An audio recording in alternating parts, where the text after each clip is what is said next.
look back on sort of working on COVID border operations, I'll certainly remember it as a particularly challenging time of sort of the period of time that I've worked for SAPOL. It's such a big operation, the border deployment, and everything happens so quickly and things change quickly that we're constantly having to source different people, work out methods to move people to sort of regional areas at very short notice. So I think when we look back, I'll definitely remember how almost like relentless it's been. We're constantly deploying people. I'm Senior Constable Charlton. I work for the Emergency and Major Events section. So since COVID-19 response started, my role is mainly to do with the EMES border point operations. So at the moment we've got a number of people at all the different border sites around the state, mainly down the Victorian border closure, and we coordinate at the moment who's going to be going, where they're going to be staying, how they're going to be getting there, what they're going to be doing when they're actually there. So it's quite a big operation. So at the moment, I'm sort of part of the team that coordinate that operation and manage all the different deployments. My name is Wendy Mazik and I'm an inspector with SAPOL. Ordinarily my role is the officer in charge of Emergency and Major Events section. However, throughout the pandemic, we've been charged with undertaking all the planning, logistics, movements in relation to border operations, hotel operations, airport operations and compliance patrols.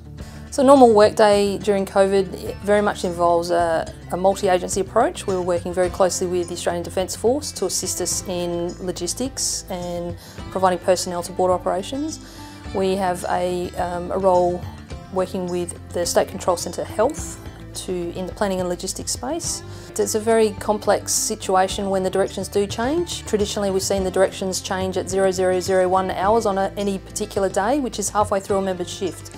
So we need to ensure that that operational advice is updated so that our members who commence their shift on one particular day under a set of directions understand the changes that take effect halfway through their shift at midnight on that next day. So a lot of moving parts to keeping our operational members up to date with the information they need. So my normal day at the moment really involves managing all the different rotations of people that we send to the borders.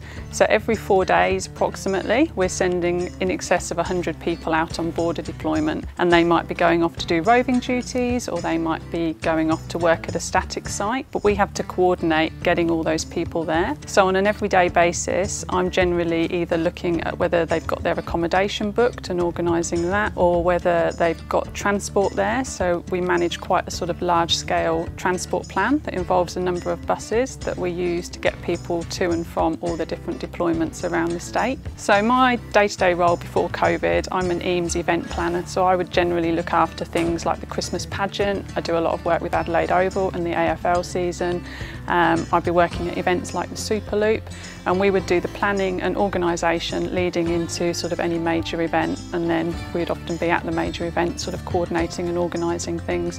So the coordination and organisation role is similar, but we're not working in sort of the glossy event space at the moment. We're basically organising border operations. So it's a little bit different. It's certainly been a lot more challenging than we, I think, anticipated at the beginning. So it's definitely different to what I would normally do on a daily basis. Working in COVID operations has been challenging at times, but also very rewarding.